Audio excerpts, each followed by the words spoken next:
Purity Ale. If you use the code #VillaView at checkout, you'll get 10% off all Purity's excellent beer goods. I'm joined by Neil Dunworth from the For the Love of Paul McGrath podcast. And Neil, it's a post-match point for Villa, and in the second half, not really anything for us to shout about. And to be fair, very, very lucky that Wolves were wasteful. Yeah, it was once again, Aston Villa don't play for 90 minutes. It was like somebody put a mirror up in the field at half time, and Wolves did to Villa what Villa did to Wolves in the first half. Could have been a 2-2 game, could have been a 3-2 game in Villa's favour if Panzed stuck that one at the end the one that fell to him. In fairness, he hit it well, but it was always rising, and that it would have been a smash and grab, I suppose, the way the second half went. But look, I'm not going to say we're struggling for form at the moment, but we're definitely struggling for consistency, and we have been since New Year's Day, and this was just another one to chalk up in that column again for this game too. Yeah, not often we draw, to be fair, this season. So to tag a point rather than losing 1-0 is quite a good thing. But too many passengers, it felt a bit like in the second half. I was raving about the midfield at half time, because in the first half, we've obviously hit the woodwork a couple of times. You could say we were very, very unlucky. Wolves' misses weren't down to being unlucky, really, that they were wasteful, that they should have scored their opportunities. But Villa were carrying a few passengers, weren't they, in the second half? Defence is good, normally is. Goalkeeper, very good, as always. But we just never really made anything happen in the second half, with the late set piece being the only thing we really did of note in the entire second 45 minutes. Absolutely. Like Sanson's yellow card in the first half kind of really hamstrung him. Thought he was really good. He came off at about 58, 59 minutes, and Ross Barkley came on. And there needs to be, look, I know there already is in social media a big discussion about Ross Barkley, but it's just he looks like 2 yards slower than he did at the start of the year. He tries to do this turn when he gets the ball and he's back to defender or back to midfielder. He tries to do this little pivot around him, and he looks like he can't control his feet when he does it. There's a serious lack of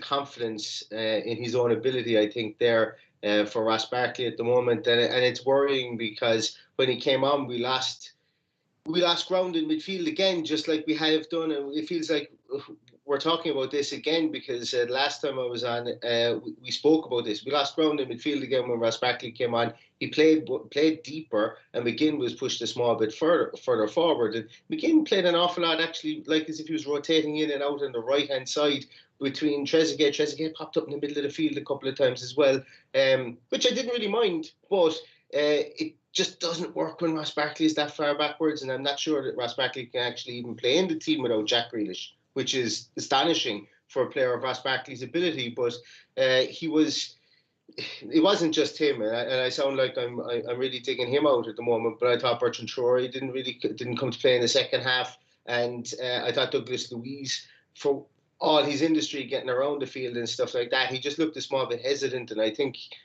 that's the word I would use for us a lot in the second half, is we were hesitant with our positioning. We were definitely hesitant with our ball usage. And probably the only thing that we weren't hesitant with was kind of putting our foot in there to try and tackle the guys. And that was a plus point, I suppose, really, if you were to look at that. That was probably a plus point that we got. We got close to Wolves an awful lot, and we didn't let them get runs at us. If I was to, like, Ahmed El Mohammadi kind of led from the front, I think, at the start, or should I say, led from the beginning of the game. He tackled aggressively, got in on top of Adama Traore, and he continued that even into the second half as well. And for somebody who would have been a perceived weak link against the pace on that right hand side, or that left hand side, Wolves' left hand side, should I say, I thought he had a pretty sterling game. But definitely in the second half we did go off the boil an awful lot, and bit worried. A lot of ice packs, I'd say, would be on a lot of legs after today. That was a bit of a worry with Sanson's ice pack and Bertrand Traore going off as well. Wasn't great. And then obviously Tyrone Mings had a lengthy period of time down the ground as well. But not one of our finer second halves from a play standpoint anyway, I don't think. Yeah, what do you think changed in that second half? Because in the first half, as I said, I was quite happy with the performance in the first 45. I thought we We had a couple of opportunities. We looked lively. We were breaking up the play, and Wolves are a notoriously hard side to break down. But in the first half, we made stuff happen. In the second half, as I said before, literally other than the set piece in stoppage time, absolutely nothing happened. So what was it that changed for Villa? Were Wolves smarter in the second half? Did they do something different? What did you think changed? I can't put my hand on it. The only thing that I could that I saw was that I suppose really in the first half, and we got Dendoncker turned, and I think this might be Yeah.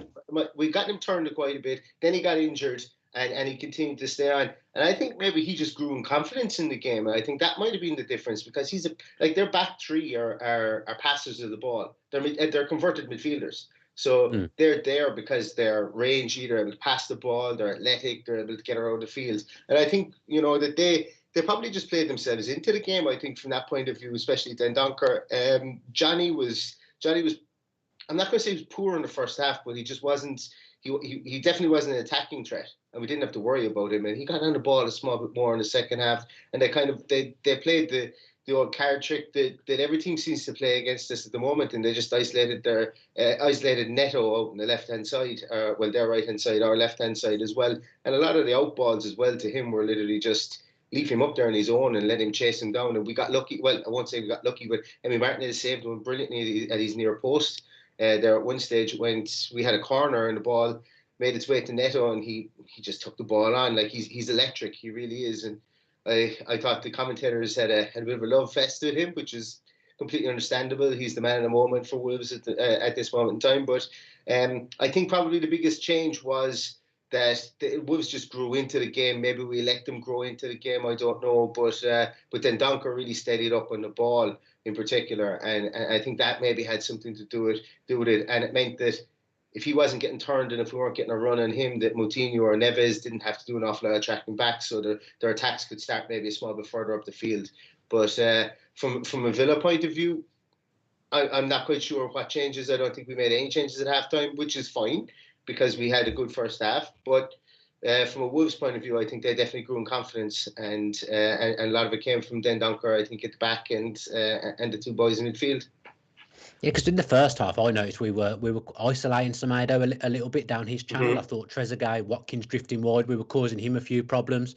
If we weren't getting at him, we were getting in between him and Dendoncker was struggling. Obviously, Watkins has hit the bar coming from that side in the first half. So there was joy to be had in the first half. Obviously, we didn't score, but I keep repeating myself. In the second half, we just didn't cause them any trouble. But how unlucky were we in that first half? Watkins is one of the most unluckiest strikers I think I've ever seen in my life. I think he's hit the woodwork more than anyone else in the Premier League this season. He's probably had more goals disallowed than anyone else in the Premier League by VAR this season. Konsa probably should score in the first half. He should tuck that away, really, shouldn't he? But you came away from the first half thinking we're really unlucky and we've made stuff happen. How unlucky were we? I think I read a stat somewhere, and I can't remember where I saw it or who I saw it from, that Watkins has hit the post or the crossbar the most of any player in the Europe's top 5 leagues, and he's hit it twice more than the next nearest player, if that makes sense. So yeah, he's been pretty unlucky, and considering he's in double figures already, that's like he's 12 goals already, 7 times hitting the crossbar. You're closing in 20 goals, and we're probably in the Champions League positions. But look, that's the way it goes. It was a stunning strike. Like, he's something else. He really is. He's just taken to the Premier League like a duck to water, and I'd love to see him maybe with better service, because a lot of the stuff that he's doing at the moment is very much he's plowing a lone furrow up there. And it'll be interesting to see. It'll be interesting to see how if he gets back in amongst the goals again, should I say, when Jack comes back into the team, and hopefully he'll be back soon. The Konsa one, he should be scoring, absolutely, But then again, Roman Sai said something very, very similar. Now, obviously, it was different. His miss was horrendous. But I just don't think he ever thinks it's coming to him. It comes off the butt of the post and goes across the goals, and then he just reacts. But that's one that will happen. That's one that will be on what happened next on Question of Sport, I'd say, in about 5 years' time. But it was those two misses were defenders' finishes, let's call them. Yeah, I kind of feel a little bit like we're kind of at the moment relying on Watkins to pull a rabbit out of the hat like that strike and just pull something out of nothing, when realistically, as good a footballer he is, he's not really renowned for whacking goals in from long range, is he? Or pulling those rabbits out the hat. He's a striker. He likes to play on the edge of the defenders. He likes to get him in behind. He'll hassle and harry all day. But because we're a bit devoid of stuff going forward at the moment, you kind of do get the impression that there is more onus on Watkins to pull something out of nothing, and it very nearly happened there. But it's not a great position for us to be in because we're missing Jack. Obviously, his replacement will be El Ghazi. He's got a toe infection, so he didn't play today. But we're really lacking going forward, aren't we? We've had a few blanks recently. Yeah, there was a stat that the commentator said was that we scored 30 goals in our first 13 games this season, and we'd only scored 13 in the last 12. So it is a concern.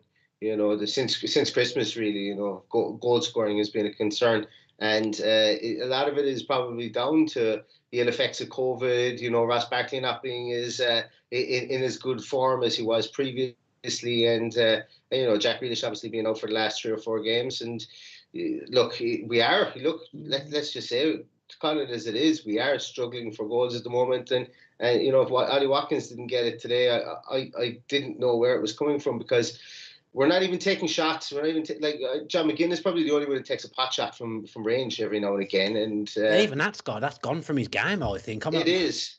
It's not there, is it? One goal. I know he's been playing deeper, and I think he's been fantastic when he has played deep. But even when he's playing as an 8 and pushing further up, like he has done a few times recently, the goal threat's not there. He's not taking games by the scruff of the neck. I think there's a lot of love for Sanson in the comments. I think people are having a go at Barkley as is normal nowadays. But if you're having a go at Barkley, I mean, McGinn's played the whole game there, and I thought he started well. First 10, 15 minutes, he looked lively, but it's not there for him at the moment. I think he's out of form.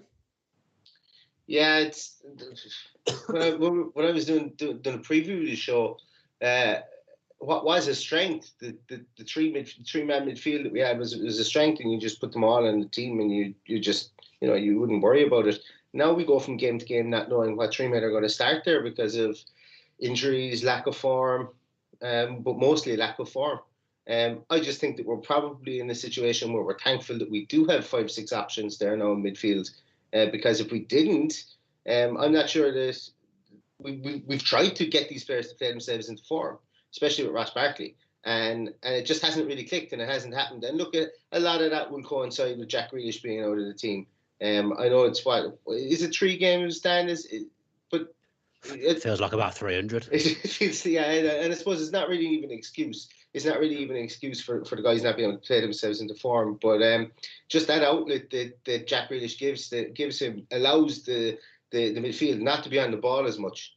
And when Jack Grealish isn't there, they are either even not being on the ball as much. It gives them breathers, because he just takes the ball, he does the right thing with it. Jack Grealish, he carries it and he gives them breathers in midfield. Sometimes when it goes out to the left, now it could be coming back into the centre very quickly. And we're seeing Dean Smith utilise substitutions more and more and more, and that was something that he was criticised for. And look, you may not agree with who he brings on, especially in the likes of Keane Davis and so on today, but he's making substitutions. We asked for substitutions. He's making them now, and he's making tweaks to the team as well. And I don't think he's doing them out of a panic situation either. I think he's doing them because of player management, more so than anything else. And look, today obviously was the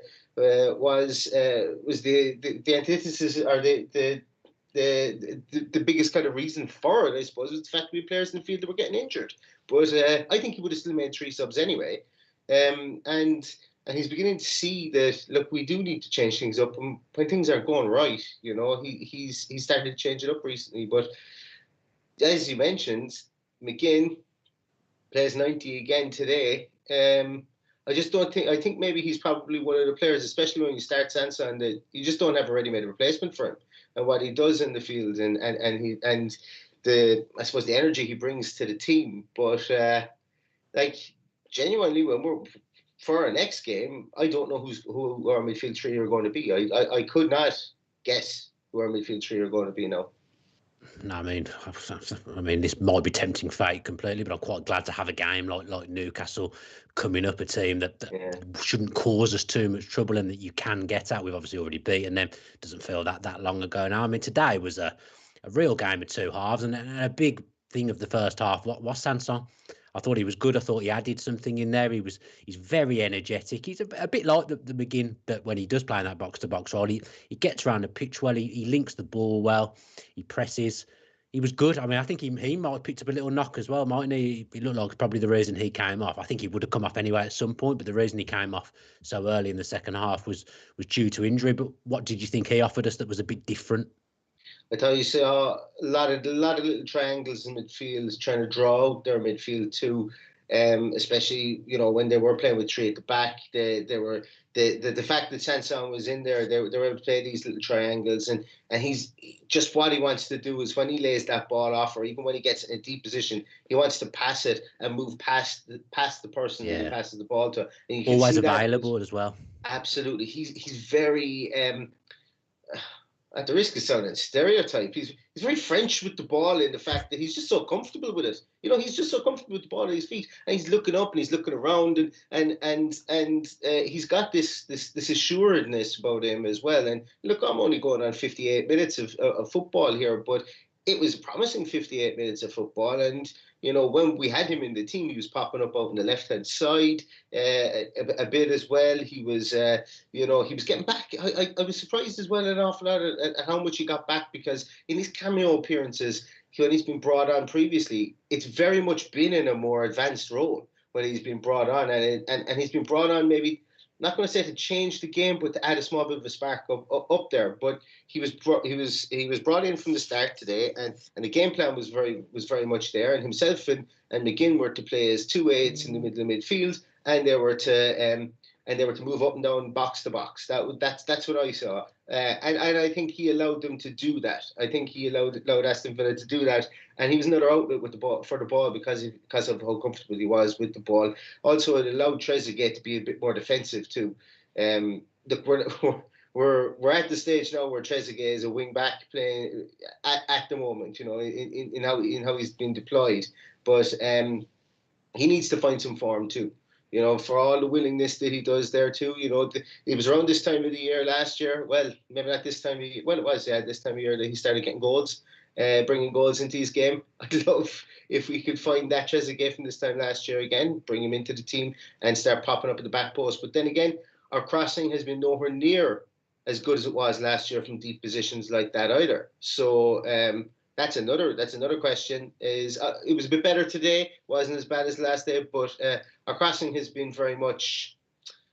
They've just been easy to defend the crosses, to be honest with you, an awful lot of them, and we don't attack the middle of the goals when we cross the ball or when we take a corner. We just don't attack the middle. It's always front post, back post, and Conor Cody must have got his head on.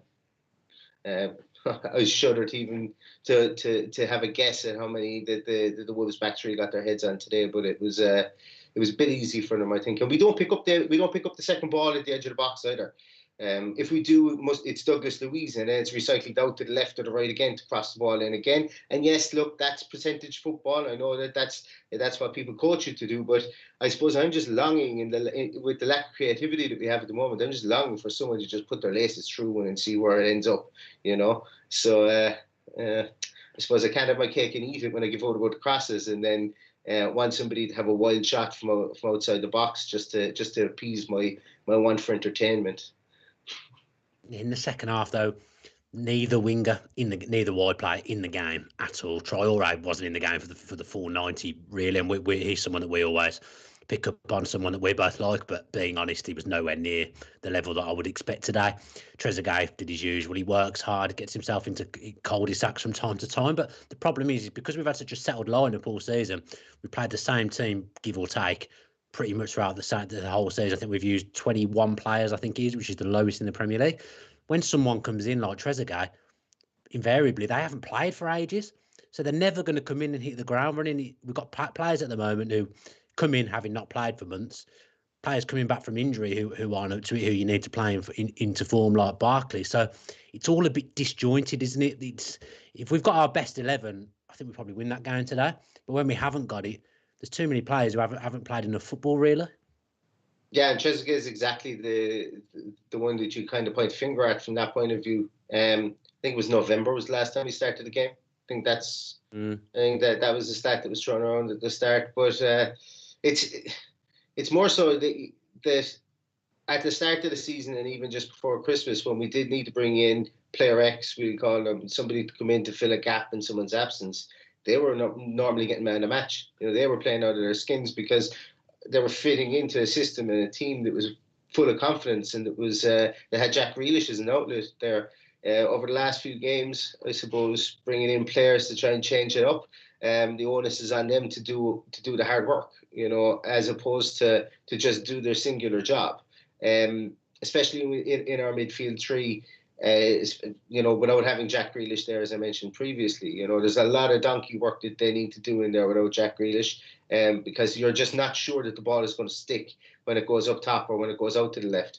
Whereas when Jack is there, there's no one better. There's nobody better probably in the top 5 leagues in Europe at the moment. When the ball goes out there, it sticks there for a concerted period of time, and even allows runners to get past him, like Matty Targett or somebody, and it allows people to get up with Ollie Watkins. So it's not just, I suppose, the carrying ability of Jack Grealish. It's the fact that he wins fouls, he wins. Players have to mark him essentially. Well, obviously they have to mark him, but they have to doubly keep their eyes on him, and just freeing up the space all around the field. And I think especially in midfield that's the big area where we've been able to be constricted in there. We're playing pretty okay in there, but we're just ineffectual. It's just no matter what midfield three we play is pretty ineffectual, unless it's from a defensive point of view, because we seem to be well able to defend. It's just the creativity is very much nullified because of the amount of work that they have to do in there, because there is no space. Sanson, as I said, and that's why the difference between today and other games was evident in the first half with Sanson, because we were creating those triangles that we didn't do. We just haven't done, and it allowed it to open up a small bit of space, but as I say, then Donker coming into it in the second half, and maybe Sanson's injury put the kibosh in that, and we just couldn't, we couldn't press the ball other than give it back to Mings and play long balls quite a lot, or else get the ball back to Emi Martinez, draw people forward, and then he plays the same ball out to Matty Targett. He must have done it like maybe 6 or 7 times in that second half as well. So we were lacking ideas for sure. And it wasn't just the players that came in out of the cold. I think that, but I think that they did have an impact on that, as I say, because you're not going to get that level of creativity out of Trezeguet. You're going to get work, but you're not going to get the level of creativity from him at all. Yeah, I mean, it's a look into what life might have been like if Jack had left us in the summer. And to be honest, I don't like it. I think that's 2 goals in 4. Without him, to be fair, we've kept a couple of clean sheets. As I said, the defence, not a problem at all. But we're not a one-man team because we've got other players that can do damage. But it's Grealish that knits it all together. Without him, like you've said, there isn't a lot happening. No, absolutely not. And I know we've double-dipped, treble-dipped, quadruple-dipped over the last couple of years trying to get a right-sided attacking midfielder. Obviously, we brought in Sanson as well. I'd go again in the summer. And this isn't a knee-jerk reaction at the fact that Bertrand Traoré's goals have dried up or that Ghazi blows hot and cold. I just think if we're going to push on, the ability that it would give us to have 2 proper attacking threats on either wing, and even somebody that could come in the absence of Jack Grealish, and maybe just run the show. They could take it by the scruff of the neck. And I think, to be honest with you, I think Dean Smith will see that, because even though we're spending money and we're getting good returns and we're getting good goal scoring returns and so on from our front 3, front 4, front 5, whatever kind of orientation are people that come in and out of there. I think Dean Smith will know that if you want to get to Champions League positions or even into the European positions, you're going to need somebody with that bit more, I think, in there to change a game. And I think it's somewhere that we might see ourselves being active in the transfer market again in that area. And obviously, if Ross Barkley doesn't come back, we will add in that midfield area too as well. But for me, it's becoming priority 1. in the area that we need to strengthen in. And that's not a crack at Bertrand Traore or El Ghazi, right? No, you need options. I think we keep them. Yeah, absolutely. I think we keep them. And like we saw Philippe Bidesa on the bench today, he was never really going to get a game unless we were 2-0 up or 3-0 up with 10 minutes to go. But that's not to say that he can't have a massive summer and become an option off the bench. But as I say, I have about 20 names running through my head at the moment. You love a transfer. You'd sign absolutely everyone you would, wouldn't you? Yes, yeah. You'd be a nightmare on Football Manager. Absolutely. Nightmare.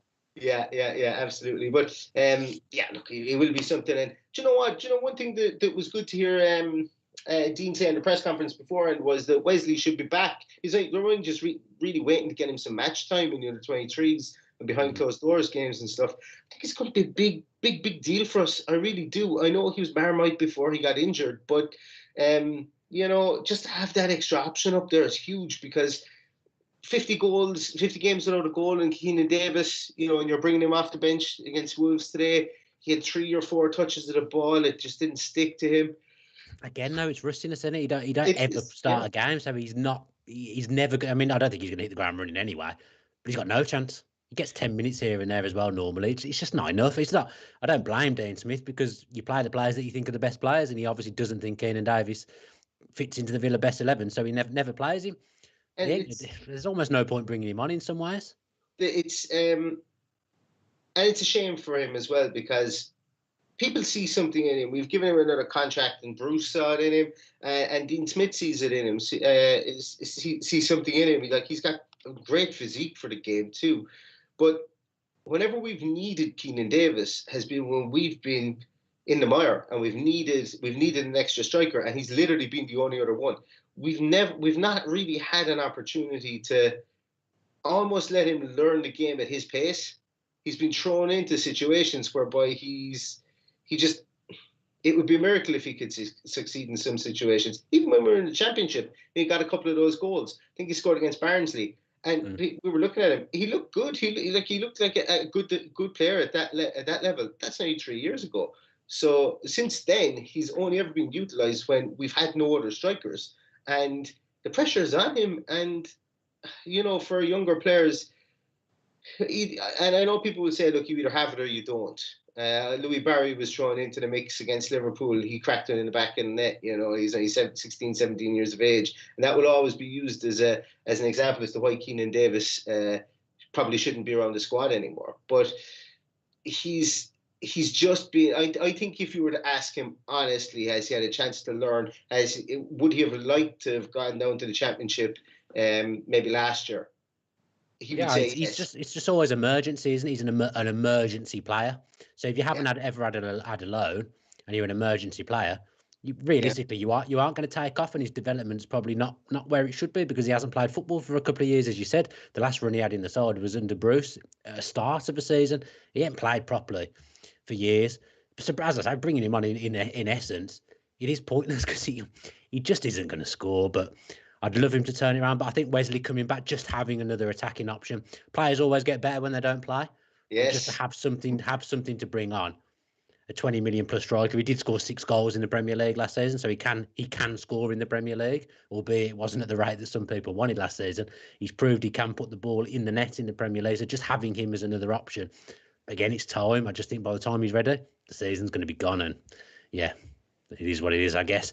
One area where we don't have problems is in goal. So Martinez kept his 14th clean sheet in 26 Premier League games this season. He's probably picked up a Man of the Match award somewhere for his save from Connor Cody, to be fair. What a save. We've lost that game again today. If it's not for him, haven't we? Oh, it's fantastic. Absolutely fantastic save. When he got down to it, it was... I can't read that, but it's there. Yeah, 14 clean sheets. 14 and 26. Most since Bradford in 2009, 2010. 15 and 38. Yeah, and look, he could hit 15 within the next 2 games as well. So he must be licking his lips at getting that. And look, I would imagine that there can't be too many clubs, even in the Premier League, even around us at the moment, that would have seasons where they've had 15, 16, 17 clean sheets in a season. Like it's not at our level.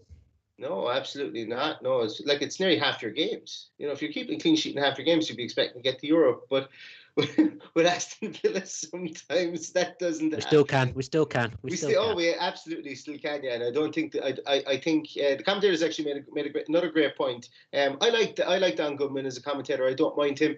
And he made a good point that we've got Everton to play twice and Spurs to play twice.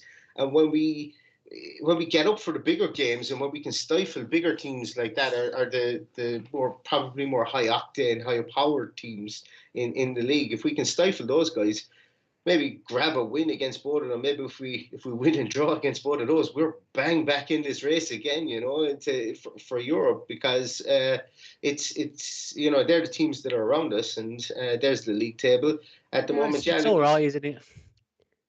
It's all right. We're very stodgy at the moment, would be the word I'd use to describe us. You know, we're still picking up points here and there. We won last weekend. We picked up a point today, so that's 4 points in the last 3 games. Stupidly lose to Sheffield United, who lost to Southampton, who've been crap today. So that shows how bad that defeat was on Wednesday, and I think that was bad. But we're still picking up points whilst we're not doing well. You feel like this is our bad run, and once we get out of it, we'll hit another good run and get into our stride, and then there's every chance we can push towards top 6 again. So I think it's crucial that we are picking up points, aren't we? Yeah, look, people make a big deal out of the not winning when Jack Grealish isn't in the team, but not losing when Jack Grealish is in the team is every bit as good. You know, you can talk about the not winning part, and look, there was times when Jack was in the team. So for me, there's not a whole pile in that. When you've got a player that's a talisman like Jack Grealish, you're always going to have a reduction in the amount of wins or the amount of points you're going to pick up in those games. But yeah, like you said there, you know, drawing games can be as good as anything else, you know, especially when you're not in great form, as you said. You know, just keep on plugging away, picking up points. We now have hit the 40-point mark, which is the first time since.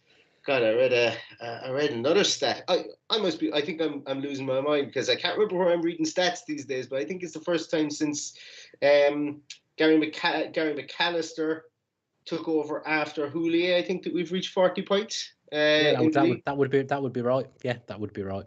And that would be what, 2011. 11, yeah, I think it's that, since we've broken the 40-point mark, and we're going to since we've broken the 40-point mark, I think, and that was and we're going to break the 40-point mark at some stage. I don't envisage just losing all our games between now and the end of the season. So at this point. You'd hope so, yeah. So yeah, look, we plug on. If we get to Europe, it'll be an absolutely fantastic season. It's a great season as it is so far. You know, we've outbattled anybody's predictions so far. That's not to say that we're happy with where we are. We've obviously had some poor games that we want to improve on. Today being probably another one of them. But you know, it's all part of the evolution of the team, and we see where we end up at the end. Where we end up at the end of the season is where we're going to deserve to end up at the end of the season, regardless of what anybody says. So we just got to play it by ear until then, and pick up points where we can, and see what happens. Yeah, I still think we'll hit a good run. I think Jack will come back, give us a burst. I think we will go on a good run at some point. And as I say, I think it's vital that we are still picking up points whilst we're going through this slightly dodgy phase. So all is not lost. To coin a Bruce phrase, I think we'll be there or thereabouts come the end of the season. Yeah, last time Jack Grealish came back from a few games out, we went 10 unbeaten. So 10 wins incoming then. Yeah. Neil says 10 wins incoming. You also did say that Matt Target was going to score today and we were going to win 1-0 on Twitter. So it's probably best not to take everything you say as gospel now. No, I did try. Well, I'm going to blame everybody else. I tried to speak it into existence, just not enough people spoke it into existence. Didn't get the traction. Yeah, that was it. Right. I think that does us, Neil. A pleasure, as always, to talk to you. I did wonder at some stage what we were actually going to talk about, but we've got a good stint out of a 0-0 there, to be fair. So thank you very much for coming on and conversing with me. And thanks to Purity as well for continuing to sponsor us. They've got some excellent products. So make sure you're checking out their store and using the code #VillaView to get 10% off. I'm not drinking Purity at the moment. I'm drinking Diet Coke, but I am drinking it out of a Purity glass. Great glasses. So even if you're not a big drinker, go in and get yourself some glasses and stuff like that. Thanks to Neil again, and thanks to everyone for tuning in and watching as well. It's not always great to listen to people talk about Villa when it's been a 0-0, but hopefully we've entertained you in some way and made you feel better in some way as well. We'll be back on sometime in the midweek for a match preview, and obviously Friday as well for a post-match point. Take care of yourselves. Up the Villa.